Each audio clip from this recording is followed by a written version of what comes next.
famille, j'espère que vous allez bien. C'est Rosette Maïngila, la fille à la double réflexion, la fille à la double compétence, la rose sans épines. Zézi, RB depuis Cape Town, garçon hiver, je te salue. Voilà, je suis là parce que nous allons toucher les plateformes de Denis Lessi.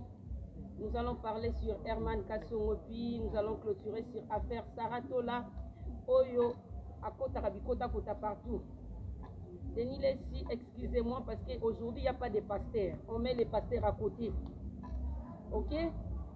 Aujourd'hui, pasteur Azaï Soumoupanzi. Parce que toi-même, tu nous pousses à t'appeler par ton propre nom.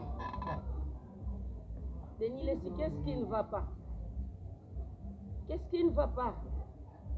Ceux qui ont osé yo déjà, ceux qui ont Denis Lessi déjà va dérailler yo, étant donné pasteur. Alors laisse d'autres pasteurs pour servir Dieu comme il faut. Qu'est-ce que tu nous fais? Tu veux juste égarer le peuple de Dieu, Denis Lessi. Ceux qui ont osé la kinzambe bien, qui tika ba obazo sale la nzambe bien ba demeurer na musala o nzamba bengeli bango. Franchement, et là maintenant nous on commence à se poser des questions. On ne sait pas, tu es devenu détraqué mental ou tu es toujours normal. Que yo olali olamuki. Olali olamuki. Oyo betela biso lisolo ya deuxième enfant de Marie Missam. Paix à son âme. Marie Missam, c'est ta sœur. Elle a servi Dieu tout au long de sa carrière. Ah, non, Denis Lessi. Soro bandi malade. Il y a eu essayé de 4 macasse. La soigner yo. Pour eux, il y a comme qu'on même entendu, mais homme mature. Ça ne va pas. Est-ce que c'était vraiment important? Quand bino bozala ka so bomoni mutazo linga sepela na moi c'est moment où ya vine bino bo apparaître na ba bêtise. Ça ne va pas, Denis Lessi. Dans un moment où rythme ça mozo sepela mariage na monsieur Manix. Yo la la muko bimi sel biso non Marie Missa moi un deuxième enfant avec patati patata. Bozu bola museli biso maté ya au pasteur Sonika Futa te ya soki na janvier. Bino bobimi seli biso monde sikoyo. Pour vous affirmer car ba bêtise sur bêtise. Dis n'importe quoi. C'est pas possible.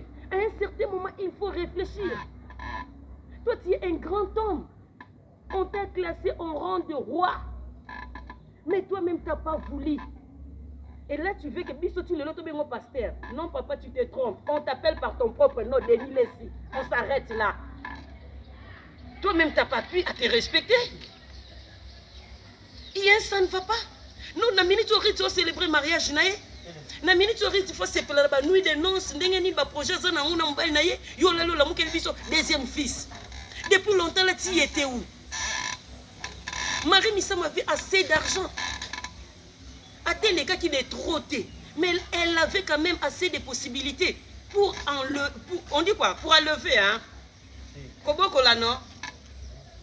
Bino bo edenga na français. Désolé, je parle bien français. J'ai un diplôme de licence de langue nanda. Hein? Marie Missam avait assez de possibilités pour élever ses 2 enfants. Ce qui n'est pas vrai.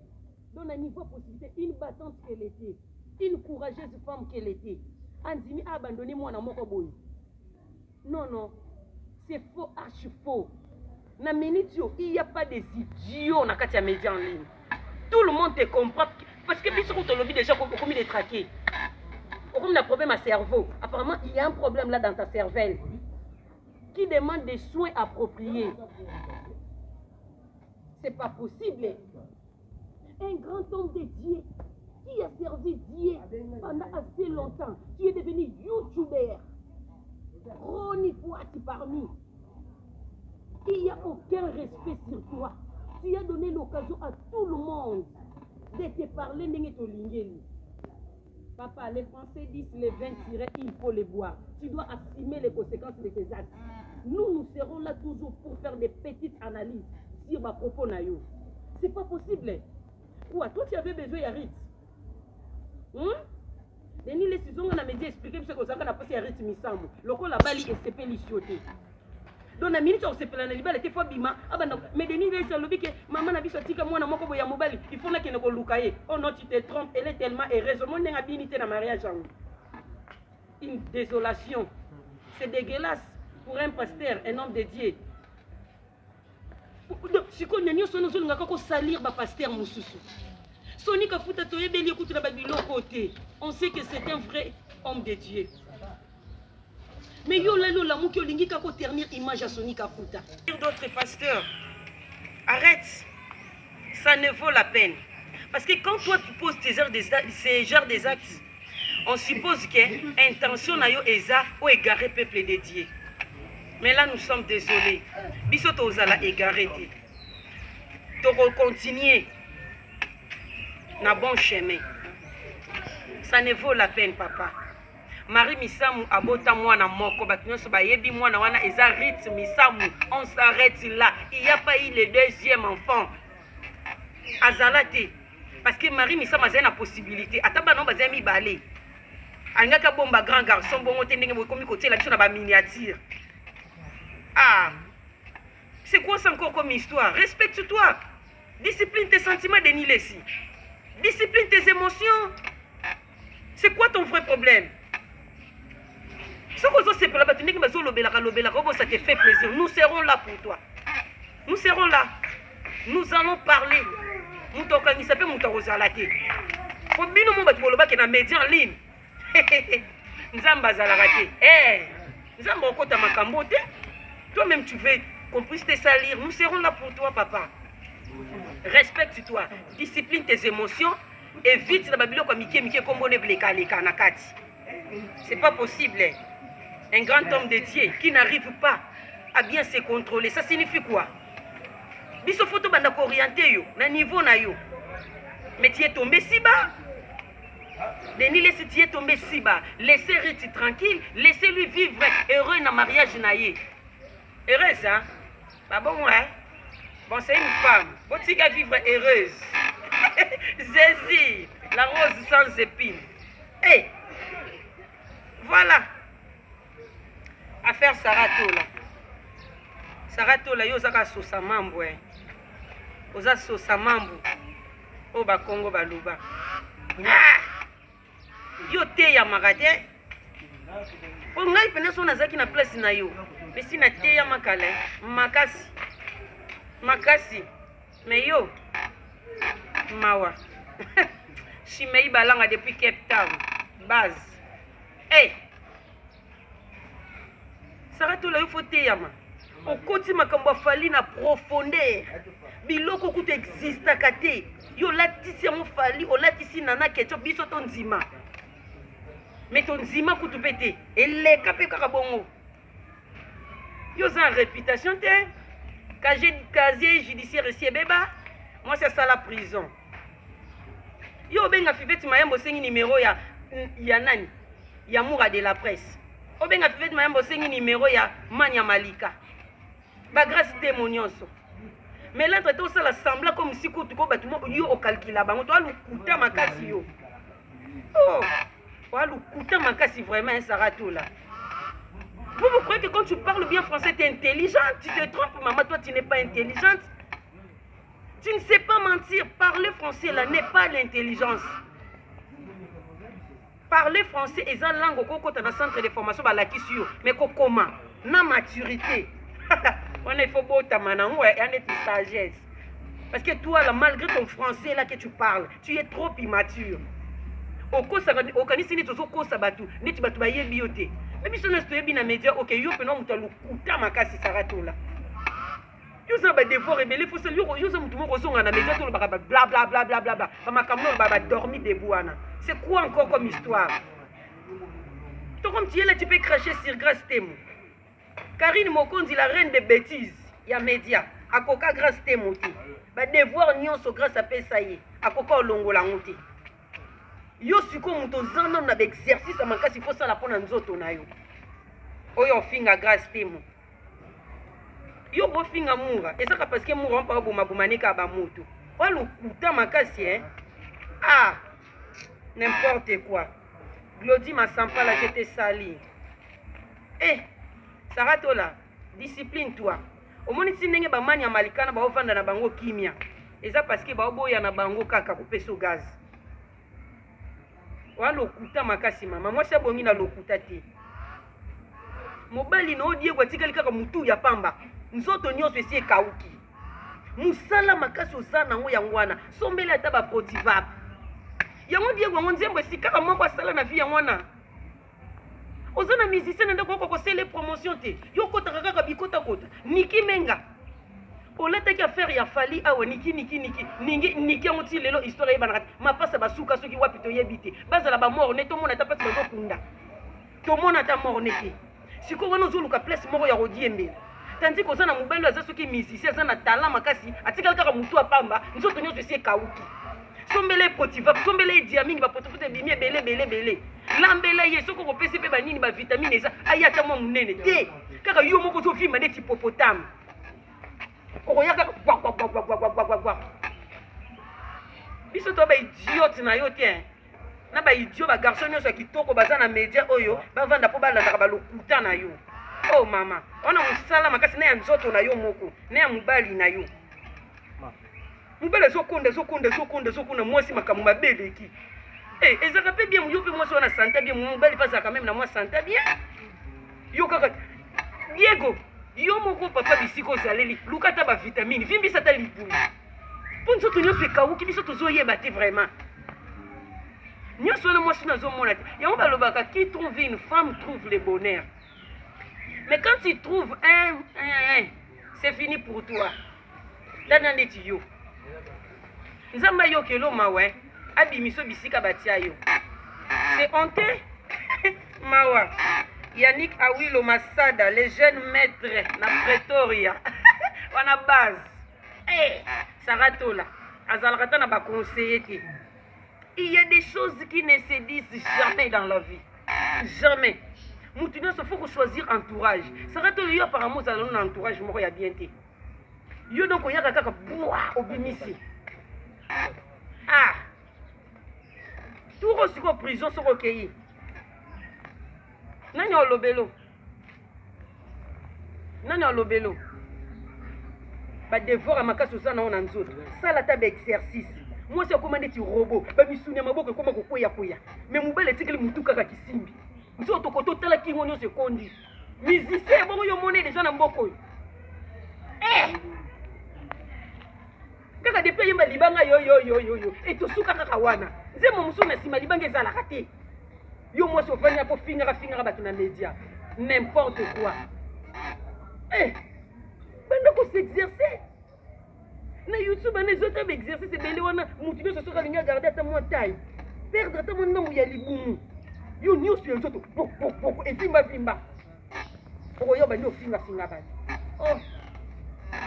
bino vraiment nakude heureusement ko bacommentaire na bino na blokaka ngo ponga oyo na se nango komeka te yo ofinga moto eleki yo kobanda na ati na z Karine Mokonzi akoka grâce te moke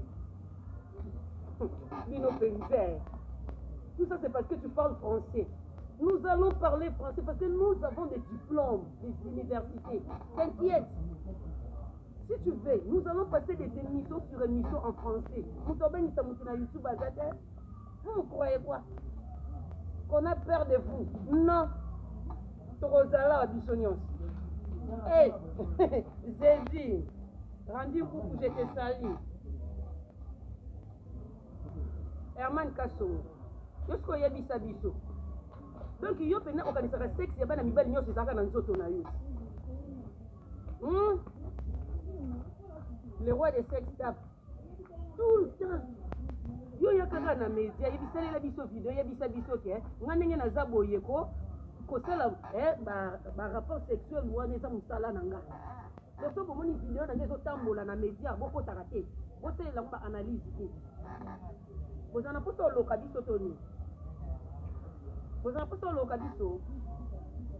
Totia ba mega. Tozana ba caméra, tozomaka ba tripier, po to tournaka be miso to loba. Bino boko si saka biso ba énergie te. Mukolo tata mukolo ndeti yo. Do yo chaque façon où to bima na mo si fo video etambola na internet. To ba ke Herman na wuti ko sala bo, Herman na wuti ko sala bo. Yo na age no fo biso to peso éducation. So bozana po so ko loka biso papa banda ko mi loka no yo moko. donc bino ndenge bokomi na baage wana bino nyonso badeni lesi basara tola ba herman kason bobota te na vie boza na bana te bana na bino baza batelefone te po biso epa na biso bana nyonso baza batelefone donc ndenge Rosette aussi c'est émission na bongo ekota na chaîne bango nyonso déjà basabona banotification ezokomela bango Rosette asisi émission déjà émission ekoti siko bamona Rosette dans des bêtises bino boza bafamille. Pourquoi vous n'arrivez pas à vous respecter? Vous se respecter. Le yo sentiment où yo, il faut m'battre sur les médias ba mon ango. C'est dégueulasse. C'est dégueulasse. Et puis yo moko problème c'est que yo moko zo mi filmer. Munoko zo tengama. Wa muta sentiment makas. Nzambe tata yo kela mboka ni mawa. Rossi boite je te sali hein, garçon hiver. Captain na maboko papa, respect à toi. Yo pena respect. Donc nga pena ndi na zebo toute la famille boite bavandi. Ba Holanda RM. Allez bavandi balali balamuki bamoni elo mo boeleki RM asali bazongi sibu. Et puis elobeli nga pe l'autre côté. Aucune explication à donner. Na ba famille, na ba camarade, na ba entourage. Non, bah ma bombe ba zébélé, hein. Franchement, bah ma bombe ba zébélé. C'est pas possible. Hein. Les miens. Je vous avais dit au début, c'était une courte vidéo. Je voulais juste faire une analyse sur tout ce qui se passe dans Katia Média. Voilà. Je n'ai pas à vous demander pardon. Là, je ne le fais pas. Donc, ceux qui n'ont les ébino, n'ont assimé. Non, c'est un pardon pas mon touté.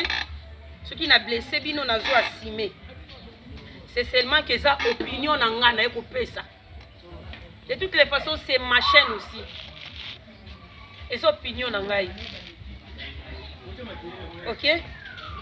Donc, il y a pardon, ceux qui n'ont pas ici, binoté. Ça n'est de trop, on n'en peut plus. Denis Lessidor, il se réveille, ayel biso eloko mususu. Alala la mouki, ayel biso eloko mususu. Tout ça seulement pour égarer le peuple de Dieu. Papa, tu te trompes. Biso tozawana. Sarah, tu la respecte-toi. Il y a les enfants au bazar dans le téléphone, tout le temps, on a dit que tu vas finir pour les médias, et ça, la propreté. Alors, discipline-toi. Discipline-toi. Pour que nous avons que les médias et les églises. Comme les églises, donc tout est permis. Ce que c'est peut te rééduquer, on a des voilà. Joseph Tricala. Joseph Tricala. Je te salue, hein. C'est la RM qui te salue. Donc voilà, portez-vous bien. Aimez la page.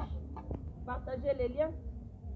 Cliquez sur la cloche des notifications surtout pour vos amis émission ya RMT. Jésus, j'ai salué mon caméraman privé Brandon Kiala. Soyez sur la petite mode de mon vidéo pour ceux qui image peut les quitter. Brandon Kiala, je te salue et Josaphat de moi. Un base solide.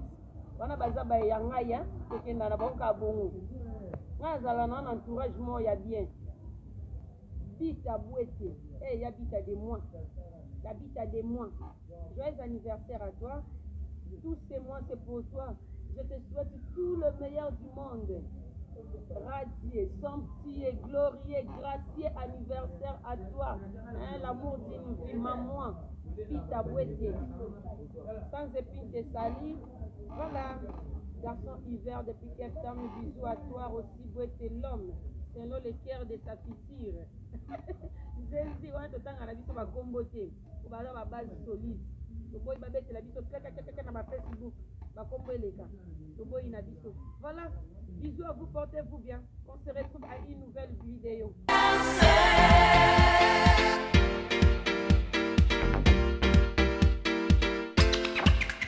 Joyeux